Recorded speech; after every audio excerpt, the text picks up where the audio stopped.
Hello, welcome. Thank you all for joining us for today's In the Know presentation. I'm Abby Ratchison from the Publisher Support Team at OverDrive, and I'm joined by ECW Press and special guest Annick Press. And I'm excited to pass things over to our fantastic organizer, Anita, to let her introduce herself and kick things off. Anita, please take us away. Hi, everyone. My name is Anita Raghunathan, and I'm the Digital Marketing Associate at ECW Press, and also the tech host for this afternoon. ECW is an independent trade publisher based in Toronto, Canada, with over 40 years of history. We publish a vibrant and unique catalog that includes everything from poetry and literary fiction, genre fiction, pop culture, political analysis, sports books, and biographies. But the question that we most often get is, what does ECW stand for? Is it endless cat whiskers, eating cheese at work, or epic competitive wrestling? Sure, our press definitely has its fair share of cat, cheese, and believe it or not, wrestling enthusiasts. But for the most part, we like to say that the three letters in the name stand for what we do best at ECW: entertainment, culture, and writing. You can follow us on Twitter, Facebook, and Instagram at ECW Press, and find us on NetGalley and Edelweiss to request downloads of our books. Please also take a moment to subscribe to our library newsletter by visiting ecwpress.com/pages/newsletters. So today, we're going to talk about some of the exciting books that we have coming out this fall. To start us off, biographer and celebrated poet Molly Peacock will discuss her latest, Flower Diary, in which Mary Heister Reid paints, travels, marries, and opens a door. Molly is the author of The Paper Garden, as well as 7 volumes of poetry, including The Analyst. Molly is also a former Leon Levy Center for Biography Fellow and an arts activist who, with a friend, started what would become a cultural institution in New York City, Poetry in Motion. She now divides her time between Toronto and New York. Welcome, Molly. Thank you so much. I just want to thank the library community and ECW Press for this opportunity. Flower Diary, in which Mary Heister Reid paints, travels, marries, and opens a door, is a biography plus. First of all, it's the story of the fabulous floral and landscape painter Mary Heister Reid, born in 1854, died in 1921. One of her last public acts was walking down the street to cast her very first vote. She was well known in her day.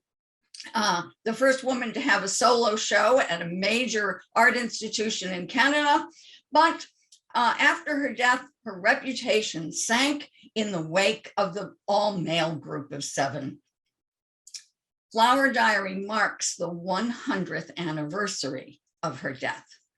So let me show you this absolutely gorgeous hardcover book where the design illuminates the structure. So it has a fabulous cover, which you can, which you've already seen on the screen, but it also has a beautiful, beautiful flyleaf. And each of the 34 chapters begins with an illustration, which I hope I can find for you here. Okay. And this illustration makes a window into a part of her life.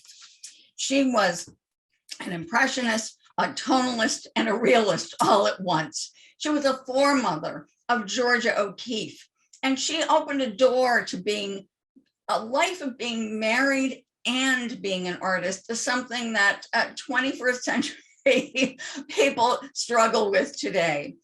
The interludes in this book also are printed on this amazing kind of, I don't know whether you can see it, but it is a sort of a bay leaf green paper.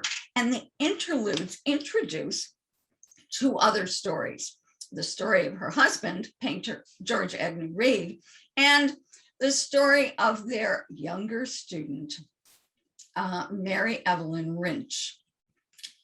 And I'm going to leave you holding that subtle, complex love triangle in your head while I continue to say a little bit more about these interludes. And that is, they introduce her Asian influences. They introduce the new concept of empathy in the late 19th and early 20th century. Mary Hiester Reid was called a poet in paint, and I'm a poet who followed in her footsteps from the Witchwood Park artist community in Toronto back to her schooling in Philadelphia, and her early married life in Paris, and her travels in Spain, and her summer studio in the Catskill Mountains. My husband came with me on some of the 8 years of travel and research, so his presence marks a kind of meditation in the book on marriage, looking from the 21st century as a couple back to a couple in the late 19th and early 20th century. I'm going to leave you with the first few sentences of Flower Diary. She left a door ajar, slipping through a threshold into the almost impossible to balance world of love and art. Over 300 paintings and a lifelong commitment to a partner. She's one of the artists from the past who made it possible to live and love in the present. She planned and coped, all the while creating some of the most devastatingly expressive works you've likely never seen, signing them, Mary Hiester Reid. Thanks. Awesome. Thank you so much, Molly. What a gorgeous opening paragraph. Also, the end paper on that book is absolutely fabulous. So beautiful. It's delicious. Thank you so much for being here. And I am very pleased to introduce another author from ECW. We have Emery here with us today.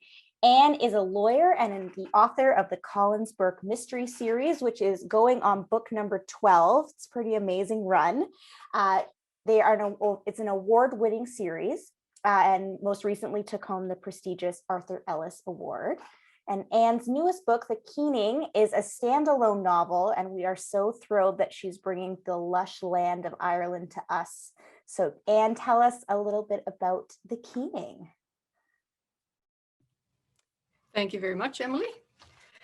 Yes, it's a standalone, and The Keening is a mystery of Gaelic Ireland. It opens with a sumptuous feast at the Maguire Castle in Enniskillen, County Fermanagh in 1595. And it's not long before a body is discovered. The murdered woman was Sorcha O'Cassidy, the community's physician and prophetess. Over the course of my writing, going on 20 years now, I have done a lot of research on the subject of Irish history. My family background is Irish, and I'm adopted, so I have twice as many ancestors as everybody else, right? Or most people. I have 2 sets of ancestors from County Fermanagh, so I come by my interest honestly, and I make frequent visits to Ireland. I've read countless books on the history and politics, watched documentaries and interviews, and chatted with people in the pubs of Ireland. Some people I can thank openly in my acknowledgements. Others cannot be named, because Irish history is still being played out. Even the events of 20 or 50 years ago, which feature in my mystery series, require research, but nothing compared to this book, which is set in the years from 1595 to 1607. I can't just write, they went to the castle. How did they get there? On foot, carriage, horseback? Enniskillen Castle was on an island at the time. Part of the water has since been filled in, but then how did they cross the water? What words would be anachronisms? The characters in the book, of course, would have been speaking Irish, but the book, of course, is written in English. And the website Open Source Shakespeare is very helpful here for words that were used at that time. When I told friends about the book that I planned to write, one of them said, by the time you finish the research, you'll have the equivalent of a PhD. Turns out he wasn't far wrong. It required way more research than I did for my master's degree. Anyone who picks up The Keening and sees the bibliography at the end will know what I mean. The books, the articles from footnotes and other articles, interviews with scholars and experts in everything from food and drink to transportation to the ancient Irish laws. And among the people thanked in my acknowledgements are, of course, librarians here in Nova Scotia and in the Enniskillen Library. I could not have done it without them. Now, when I say research, the writer of historical fiction has to be careful not to overload the reader with descriptions and research. I have to describe the buildings, the clothing, the food and drink in just enough detail so the reader can picture the scene, but not so much that it screams, look at all the research I did. In the case of this book, I do have to dwell on the history of the time, because this is what the story is about, how the characters lived out their lives in the face of the English conquest. The fears, the fights, the jostling for position amongst the Irish clans, all that will determine the fate of my characters. And for me, in all my books, the most important element is the characters, their lives, their motivations, their loves and hates, their dialects. The main characters in The Keening are Bridget Tierney, who runs a guest house overlooking Enniskillen Castle, Bridget's man, Shane O'Callaghan. Now there's a man with a history. The leading family in County Fermanagh are the Maguires, and the castle is the home of the Maguire, that is Hugh, the chieftain of the time. We also meet Father O'Moylan, priest of God and former husband of the murdered prophetess. Then we have the present day characters. Mick Tierney has inherited the Tierney guest house. The old tower house was replaced long ago, of course, but hospitality is still the family business. But the Tierney's livelihood is threatened by a property development that will destroy the hotel's best feature, the view of Enniskillen Castle and the River Erne. But property schemes can be halted in their tracks, denied permission if important historical artifacts can be found buried on the land. So Mick Tierney calls in the archaeologists, and the dig begins. Do they find artifacts? Sure they do, but they also uncover a sheaf of prophecies and a body, a bogman, 400 years old. And that's it for my presentation. Thank you so much, Anne. I think I often forget when I'm reading fiction or historical fiction about how much research does go into it, because as you said, you have to make it seem as though it's seamless, and it's so interesting to hear about all the research that does go into it. So thank you. And thanks for coming today. You're welcome. Thank you. And now I am happy to introduce Annick Press, our friends from down the street in the East End of Toronto. Annick is an independent children's publisher. They're one of the most innovative children's publishers in both fiction and nonfiction. They have books such as Fatty Legs and The Paper Bag Princess and Funny You Don't Look Autistic. And Brendan and Katie are here today to tell you about some of their exciting upcoming new releases. Thanks, Emily. We have a presentation. Yeah, this is great. Thanks, Anita. I'm just going to make my screen smaller so I can see my notes too. But yeah, just to introduce myself, I'm Brendan Willett. I'm the digital project manager at Annick. And a note on our digital list to start things off, we adapt a lot of our print editions across a range of our children's and young adult books. We've made audio enhanced picture books, audiobook novels. We have a lot of fixed layout EPUBs for our nonfiction list, which primarily focuses on middle grade readers. And of course, we have lots of chapter books and novels for that age group as well. We really value accessibility in our titles and enhancing a lot of them with fulsome image descriptions and content structuring to meet the needs of print disabled readers. So today we'd like to focus on 3 soon to be published titles. The first 2 are ebooks from our fall 2021 list, and we'll follow that with one newly or forthcoming audiobook from a recently published title this spring. So I'm going to throw it over to Katie to share some synopses about the books, and I'll have more notes about ebook stuff after that. Thanks, Brendan, and thanks, Emily, for the great intro too. My name's Katie. I'm the editorial director at Annick, which means I have the pleasure of working in some capacity on almost all of the books on the list. I don't edit them all, of course. We have several in-house editors, but I do oversee the development and acquisition side of things at Annick. And I am always learning lots from Brendan about ebook accessibility and ebook conversion and what that looks like, where I have lots of discussions in-house around how to turn the print books properly into digital publications as well. So the first 2 books we've highlighted here are both, I think it's fair to say, offer truly unique reading experiences for young readers. They are aimed at young readers, one middle grade and one YA, but we also think adult readers of YA novels, as well as adult readers of graphic novels, are going to find a lot to love in both of these. So first up is Living with Viola. This is a debut graphic novel. If you don't mind going to the next slide, Anita. Thanks. A debut graphic novel by Toronto comic artist, Rosanna Fung. This is about one sixth grader's perspective, Livy, but I think it's going to resonate with so many readers. It starts with 12-year-old Livy, who's trying to navigate life at the start of a new school year, going to a new school. But the only problem is that she's also secretly trying to keep Viola at bay. Viola is her alter ego of sorts. She's a very loud and very intrusive manifestation of Livy's very prominent anxiety. So it's the anxiety, I think, that really makes this story so relatable. And the reason, as I mentioned, I think it's not only going to resonate with middle grade readers, but also adult readers. There's this subgenre of graphic novels I'm sure a lot of you are familiar with, that are not strictly memoirs, but accounts of childhood experiences. All the big names in graphic novels do this. Lucy Nisi, Raina Telgemeier, of course, Vera Brogsall, and this book fits in really well with those. At the end of the day, it's so relevant and relatable because I think we all live with a form of Viola in our heads. And this is the story of how Livy learns to cope with her Viola and that nagging, insecure voice that she can't seem to get rid of. That's always telling her she's not good enough, she's embarrassing, she's weird, she's saying the wrong thing all the time. And I just want to note too that it's very true to the author's own experience, as I mentioned. Like Livy, Rosanna Fung suffered with debilitating anxiety and a panic disorder growing up.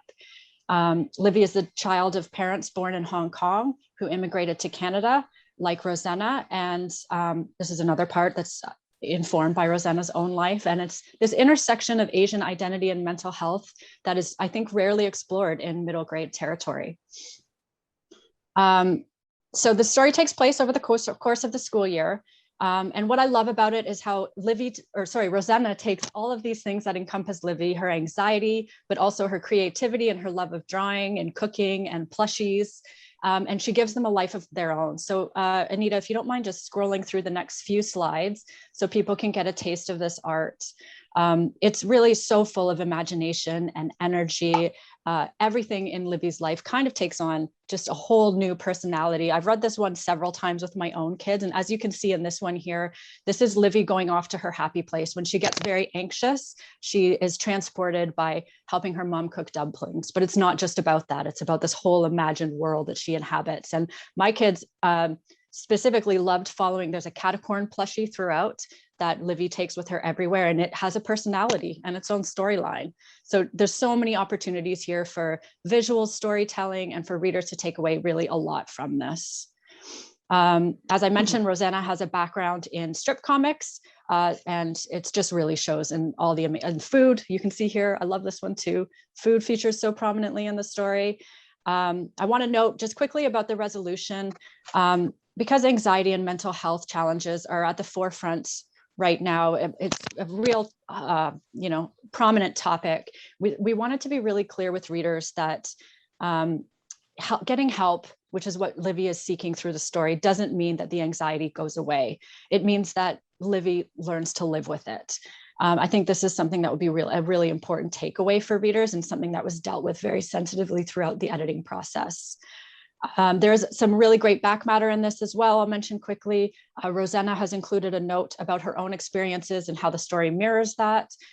Also, she included some really great character sketches, early character sketches, which I know readers of graphic novels love to see kind of the evolution of how the story takes shape, and a really fun illustrated glossary as well, highlighting the Cantonese words that are used throughout the text. And I'll throw it to Brendan. I feel like I took up a lot of time there. Well, I don't have much to add. The book is being met with wonderful reviews. As you can see on this last slide, we received the Kirkus Star for it. And there was just a feature at the ABA Children's Institute, I think yesterday. Advanced reader reviews on Edelweiss and NetGalley have been really great. And what we're trying to do for the digital version of this is just transfer everything that's in the print edition into a fixed layout EPUB format with described images. So I think the only thing to add beyond that is that the title will be available at the end of October. So I guess we can, yeah, let's take it away, Katie, on the words in my hands. Okay, thanks. Another one we're equally excited about, and I'll probably talk too long about, so I'm going to be really fast, hopefully. This is super strong, super original YA. I have never read anything like it. It's still, I read it over, oh God, I don't know. I feel like I read it a long time ago now, but I don't know with time. Anyway, it still sticks with me. Part of it still sticks with me. There's so much to this story. It's really unique. It's dives into so many resonant YA themes, environmental themes, political themes, themes of identity. And it's all told from the perspective that is so little explored in YA fiction, and there really needs to be more of. We know this. Words in My Hands is written by Asphyxia, who is a deaf writer and activist, and her lead character, 17-year-old Piper, like Asphyxia, has been deaf since the age of 3. So the arc of this story is all about Piper living in a post-coronavirus world, one that feels all too eerily prescient and familiar. Her world is rife with environmental degradation, political corruption, and that all sounds very depressing, but this is not depressing. This is such an empowering story about strength and hope, and how one character goes on this journey to discover who she is, and in doing so, harnesses that identity in such a strong, powerful way to really take charge of what's happening in the world around her. So really briefly, a huge part of the story is Piper coming to terms with what it means to be deaf. She meets, very early on in the story, she meets a character, Marley, who is a coda, a child of a deaf adult. And Marley introduces her to something she never knew about before, which is sign language and finger spelling. Since she was born hearing and became deaf at 3, her whole life she's been encouraged by her mom to read lips, to compensate, to wear hearing aids, because her mom sees it as her only way of being able to function in the world. And Piper has always felt stifled and ignored by this, but it's been just what she knows. So Marley introduces this whole new world for her. She learns to sign, she learns to fingerspell, and it becomes a huge part of her identity. And then this slide is a really wonderful video that Asphyxia made about the inspiration behind the story and her motivations for the story. This, I should mention, was published in Australia last year under the name Future Girl. So she's talking about it as Future Girl, but we retitled it Words in My Hands for the North American market. The other really great thing about this book, as you can see here, it is told entirely in art journal format. Piper is an art journalist, and it's her art and harnessing her creativity that informs the activist that she becomes by, as the story progresses. So it's all told through this. Could you flip through a couple more, Anita? Super innovative format, really just everything about this enhances the reading experience and invites rereads as well. And you can see on this slide here, we have a really wonderful review from Adam Pottle, who is a Canadian writer as well. And this has got a lot of praise elsewhere too, from writers, reviewers, and deaf activists alike. One we're very excited about. This too has some back matter that is, I think, really added value material. There's a note from Asphyxia on it about how hearing readers can sort of understand which behaviors they may have that alienate non-hearing readers. It's really insightful. We've also asked her to include a note on the differences between ASL, American Sign Language, which is used throughout North America, and Auslan, which is used in Australia, where the story is set. Also, in a very timely coincidence, I just learned that Ontario is incorporating ASL classes into their curriculum, ASL language classes into their curriculum starting this fall. So here's hoping that it becomes Canada-wide, because it's so important. Okay, over to you, Brendan. Yeah, the buzz for Words in My Hands is really strong, coming off of multiple award nominations in Australia, and it's carrying over to North America from advanced readers, trade publications, authors, and members of the deaf community. The ebook edition is kind of a special case for us, because Asphyxia wanted the ebook to be fully accessible, but because she had made this such a labor of love in her illustration and all of that, she oversaw much of the artwork that was going to be incorporated into the ebook. So we're really proud of the end result of that. And it's going to be released on November 2nd.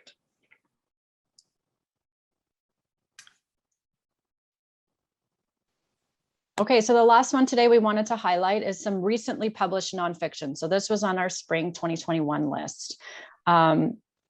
And I think it's pretty fair to say that there's nobody who's better positioned to bring so much to the topic of exploration and adventure than someone like Les Stroud. This is Survivor Man himself. He lives and breathes exploration and adventure.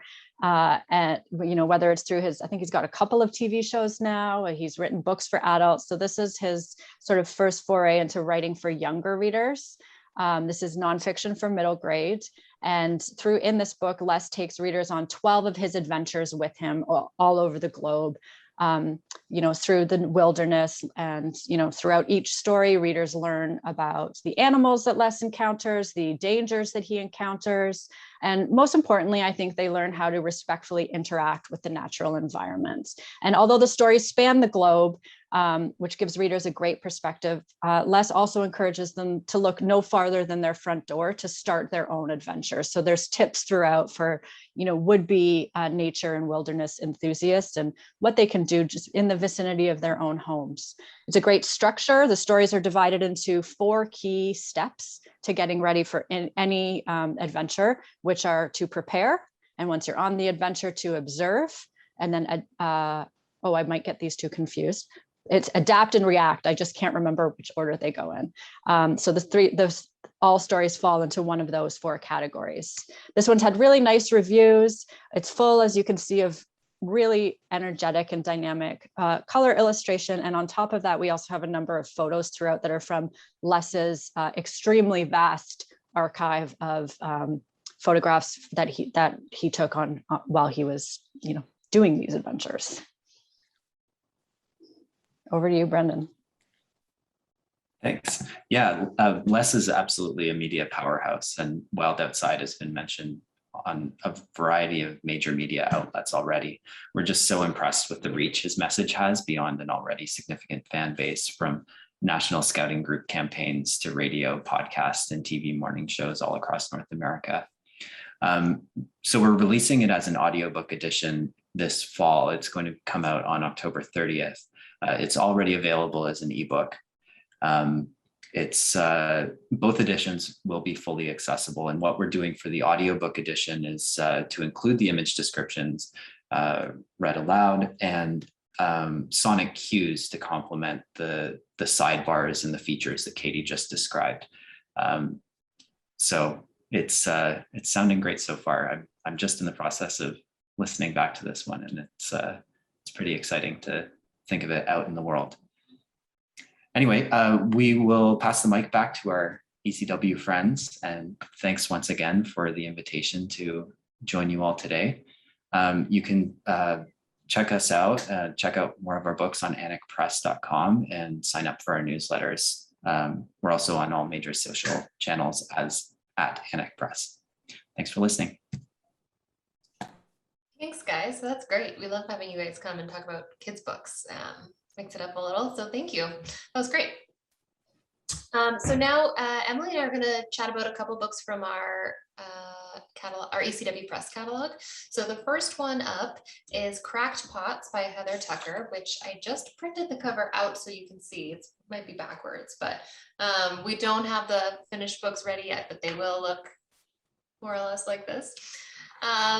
So this one is by Heather Tucker, who wrote her debut novel in 2016, and it was called The Clay Girl, and it was a hit. It was an Indie Next pick, and there were starred reviews all across the board, tons of bookseller and reader support. Specifically, booksellers were a big fan of this one, and she did a lot of book clubs and engaging chats with people. So technically Cracked Pots is a sequel to The Clay Girl, but it reads like a standalone novel. But I think there have been people clamoring for the follow-up ever since the Clay Girl came out. People have been clamoring for the follow-up, so we're excited about it. This one follows the perfect girl from the perfect family named Natasha, and when she suddenly vanishes, 16-year-old Ari is left with terrifying questions about whether her family's involved, was her father involved, was her mother involved. Both of her parents have struggled with addiction and abuse, and Ari has often had to face what it means to come from that kind of family as a child living in the world. And as she gets older, what does that mean for who she's going to become? But what I've really loved about this novel, and what I think people have really responded to, is Ari's very unique voice. So she is faced with all of this trauma, but she manages to wade her way through it. She and her imaginary seahorse that lives in her head named Jasper are remarkably hopeful and positive and really trying to figure out a way to put themselves back together.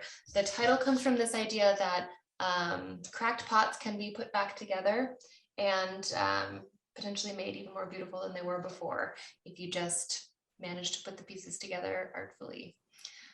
So this is, I think, a really tender, creative, courageous novel. The character of Ari Appleton has fans for a reason, because she is a really unique and special voice, and we're very excited to have this next book out following Ari and Jasper around. Awesome. And that one comes out in October, right? Correct. Yes, that one comes out in October, and it is going to be a trade paperback, or an ebook as well. And I'm going to talk about a book that comes out at the end of September. I also printed the cover out, but I went one step above you, Susanna, and I put it on cardboard on the back so that it seems to be very sturdy, but it's not. This is The Annual Migration of Clouds by Premi Mohammed. This is called a hope punk book. So hope punk is a fairly new niche in the fantasy literary community. And it's a term that's used to describe genre fiction that is the opposite of the ever popular grim, dark, everything sucks and is terrible mentality. Hope punk stories are not specifically climate focused, and more importantly, they do not necessitate hopeful worlds. So here we are at Annual Migration of Clouds. The world is nothing like it once was. Climate disasters have racked the planet, and a mysterious mind-controlling fungi has infected the bodies and brains of the now scattered citizenry. So our main character, Reed, is a woman who carries this parasite, but she's given the opportunity to study in one of the last remnants of pre-disaster society. But she can't bring herself to leave her sick mother and this community that relies on her. But when she wins this coveted place on a dangerous mission, she knows that she must take it in order to kind of set her family up for life and help them out financially. But how can she ask people to place their trust in her when she can't even trust herself and her brain because of this fungi that's infecting her? So rather than doubling down on the tropes of post-apocalyptic difficulties, this book focuses instead on the connections and friendships that bind us together. The book asks us to reflect on the meaning of community and asks, how do we take care of those who have lifted us up? The characters are really lively, they're well drawn, and Premi, the author, is a biologist, so all of the scientific aspects of this parasite are actually really alarmingly plausible. Premi is also a rising star in the science fiction fantasy world. Her debut came out last year with Solaris, and her editor's name is Jen Albert, who's also a SSF star in her own right. She was just nominated for a Hugo Award for her podcast. And so with that team, you know that this is going to be a great kind of fantasy book. It's really sharp, and it's got some really great early reader buzz around it.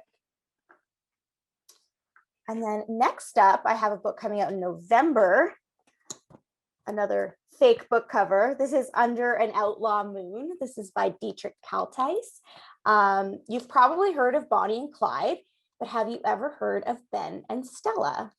Ben and Stella are a husband and wife duo, and in 1938, they rob the Corn Exchange Bank in South Dakota, and they make off with $2,000. They had fallen on some tough times, they needed the money, and Ben had some criminal activity in his past, so this seemed like a quick and easy way to get the money.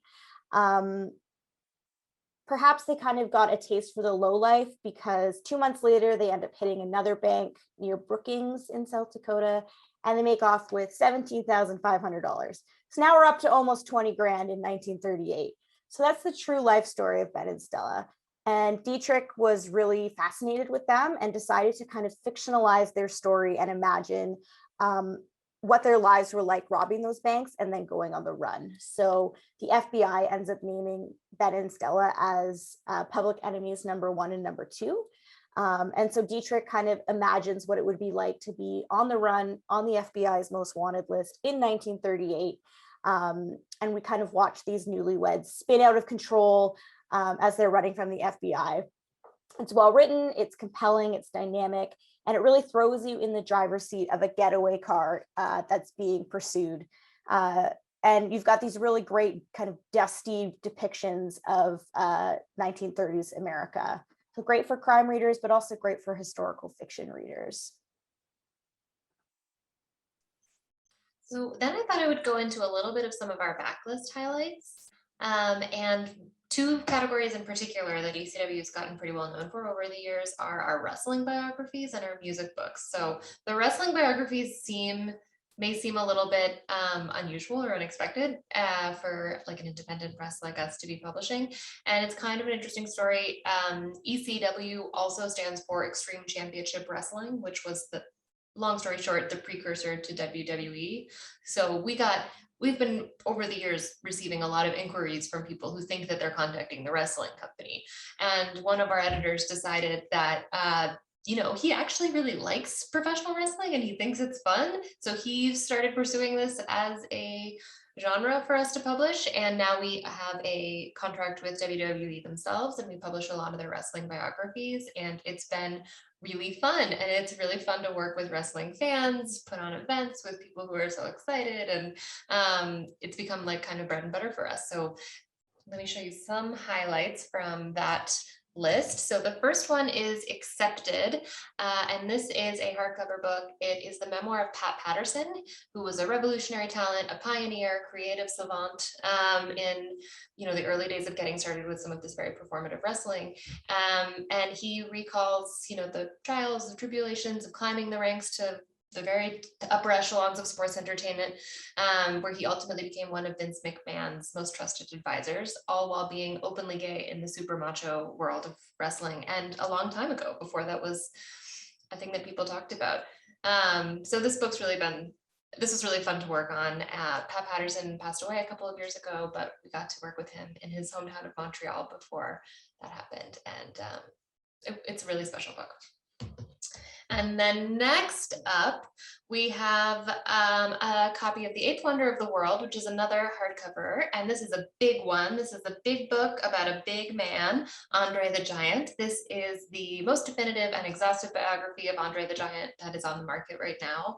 I would imagine that if maybe you're not a wrestling fan, you probably best know Andre for his iconic role in The Princess Bride. Andre is kind of unique for being one of the wrestling figures that really transcended just wrestling and became a pop culture icon in his own right. So the book does include some behind the scenes information and interviews, experiences about the film itself. Also just a really interesting sort of human interest story. Andre suffered from, it's called acromegaly, which is basically what made him the giant. It is also ultimately what caused his death when he was only 46 years old. And there's a lot of myths that surround him, like, that he could drink beer forever and all of this sort of thing because he was such a big man. And this kind of dives into what's behind the myth and how it was often quite painful and challenging for him to have this disease, and that there's more to the man than just the myth. But I think it's one that people will read and understand, but you can still really respect his pop culture this and the fact that he's a human man who had a lot going on.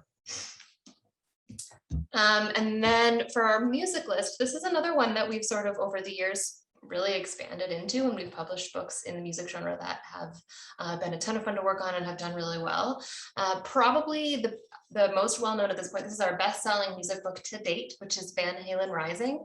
And this is a really vivid, energetic history and a portrait of Van Halen's really early years, which is what makes it so interesting. So this is when the band was just getting started, and they were literally doing backyard parties in Pasadena, California.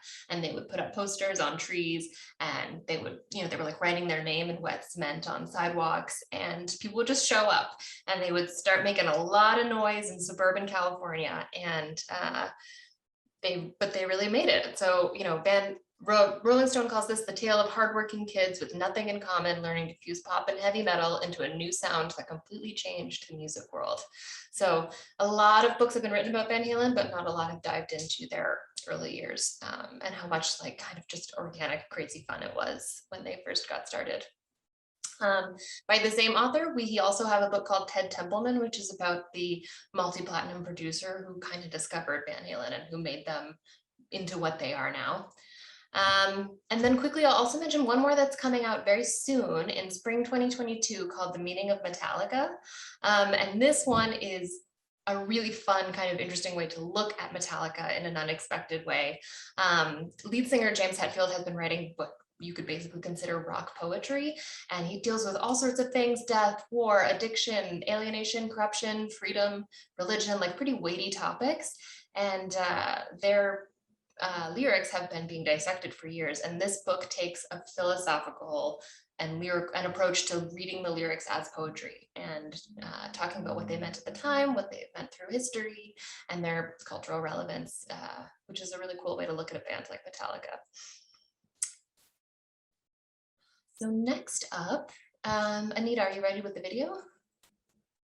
I think we've got a little video. Okay, great. So we've got a video from one of our authors, Philip Schott, and he is a vet, and we've also had great fun with him. He's got a really healthy practice and full of great stories from life as a veterinarian, and he is now branched into writing mystery books for us. So this book is called 54 Pigs, and it explores, it's the first in what will be a series of a detective solving crimes involving a burning barn.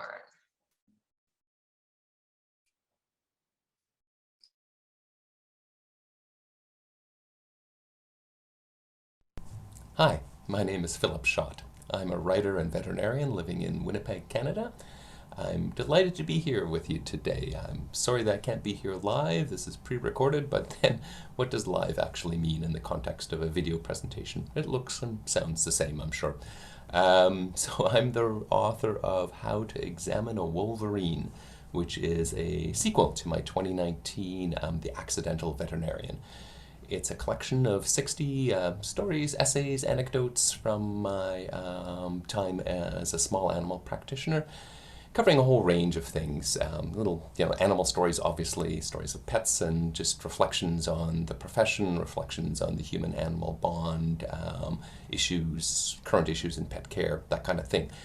I'll dip into just a couple of bits to give you some sort of flavor. Maybe take one little anecdote from the start about one of my favorite patients and favorite clients, a dog by the name of Rascal Rabbit 4, owned by a very elegant elderly couple. They must have been at the time in their early 80s already. He with a slick back pompadour and a cravat, and she in high heels and a mini skirt, and Rascal Rabbit being a little white poodle, the fourth. In our records, the fourth, they just called him Rascal Rabbit. They apparently were so devastated by the loss of the first Rascal Rabbit, little white poodle, they got one that looked as close as possible and just named it Rascal Rabbit and carried on. It's just in our record keeping, we numbered them to avoid confusion.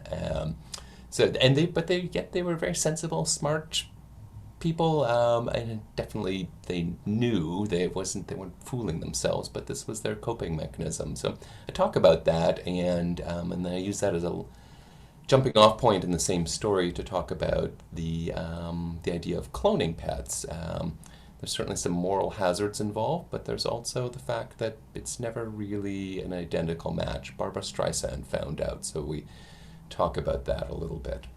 Then I'll jump right to the end of the book. Near the end of the book, people always want to hear the weird animal stories, and I've had a few weird animals. This is about Albert, the 200-pound Burmese python, who had to be brought in by 4 staff members, cradling him. He was long, how long was he? 6-7 meters, like more than 20 feet. Enormous. I was to ultrasound him to try and find out whether maybe he had a mass in there. The thing that's amazing about a python is how strong it is. I mean, it's like if you push a little bit with the ultrasound probe, he pushes back like it's like a hydraulic lift. It's an absolute unstoppable force of nature. In no way dangerous. He moves pretty slow, but still a compelling creature to work around. And again, it's all about the people too. The owner, compelling as well. Showed up in a beat up old K car. A guy that clearly lived the rock and roll lifestyle back in the day. He's probably in his 50s now, but just devoted to this massive python. So there are all kinds of things in there about and hamsters and my own pets, my dog and my cats, and as I said, a range of pet stories as well as stories about things that are happening now, like trends like raw food or using CBD oil, or what's the deal with catnip anyway? So that's not new, but that question comes up frequently. The process of writing this it's just fun for me. I mean, in veterinary medicine is a story engine. Not a day goes by where something doesn't develop that could be of interest, because it's really people. I mean, the animals are interesting too, but when you add that layer of humanity on it, plus the emotion that's engendered by that relationship, then you can't help but come up with stories. So yeah, after I wrote the first book, I thought, okay, I'm done. You have 60 stories. This is the best I can come up with. There's nothing more. No, it's been less than 2 years, or just about 2 years, 60 more stories. And there's a third one coming out, The Battle Cry of the Siamese Kitten, another 60 stories. It just keeps happening. I think I could write one a week, probably, if I wanted to. I am now writing other things, though, and I can let you know that in the spring of 2022, 54 Pigs is being released, which is a mystery novel with a veterinarian, right, which you know, with a veterinarian as the investigator, or the, in quotes, detective, if you will, taking place in a fictional small town in Manitoba after a swine barn explodes. So that's all from me from Winnipeg. Thank you very much. Bye-bye. So Philip couldn't be here today because I think he's out in a cabin with no internet, but he really wanted to send a message to librarians and people working with libraries because he loves them. So he said, can I send a video in? And we said, sure, Philip, send a video in. And we love him. He's such a sweetheart. Before we end, I'm just going to really quickly tell you about the book that I'm most excited about for spring 2022. So we've still got some time, not coming out till May, but this is Play It Right, another cardboard cover. The remarkable story of a gambler who beat the odds on Wall Street by Kamal Gupta. I love a card counting story. I love the movie 21. I'm obsessed with anything that's about beating the house. So fun. So I knew that I was going to love this book. So I asked the editor if I could read an early manuscript. It is about a man who immigrates from India to America to study software engineering. And he ends up getting really bored with software engineering. He, does it for a few years and decides, I'm not really that into this. And kind of randomly, a friend of his invites him to Reno and he gambles for the first time. And he thinks, I think I could beat this game, blackjack. And he goes home and he teaches himself how to count cards. And he becomes an amazing card counter. So amazing that when he starts going to casinos to test out his skills, he is immediately pegged as a card counter and kicked out of said casino. So not only does he learn card counting, he then teaches himself how to act to make people believe that he is just a gambler. He's just there for the fun, for the kicks, for playing the game. And he starts wearing these outlandish costumes and making up these elaborate backstories. And he goes into casinos and he beats the house every single time. And then he gets bored of that. He decides, I've got bored of gambling, but you know what I want to try? I want to try gambling in the biggest house there is, and that's Wall Street. He has no experience in high finance. but he's really, really smart. And so again, he teaches himself this whole new thing.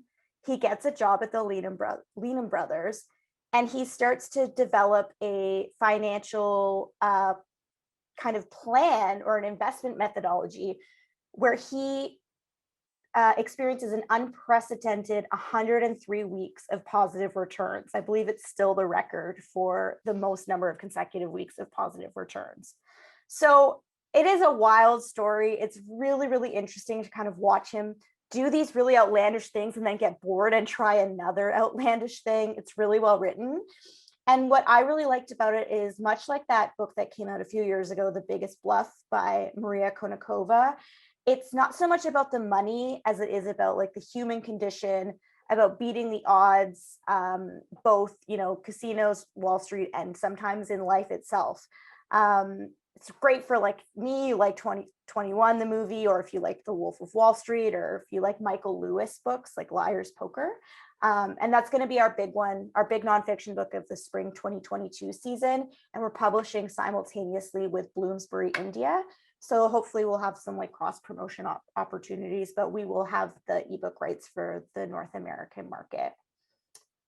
And other than that, before we end, I just wanted to extend a quick invite to our Indie Book Social. Twice a year, ECW partners up with 5 other indie publishers. We've got Annick, who you met today. We've got Coach House Books. We've got House of Anansi, Groundwood, and Biblioasis. And back when there wasn't a pandemic, we used to travel and do events in bars and in pubs to tell librarians and booksellers about our upcoming titles.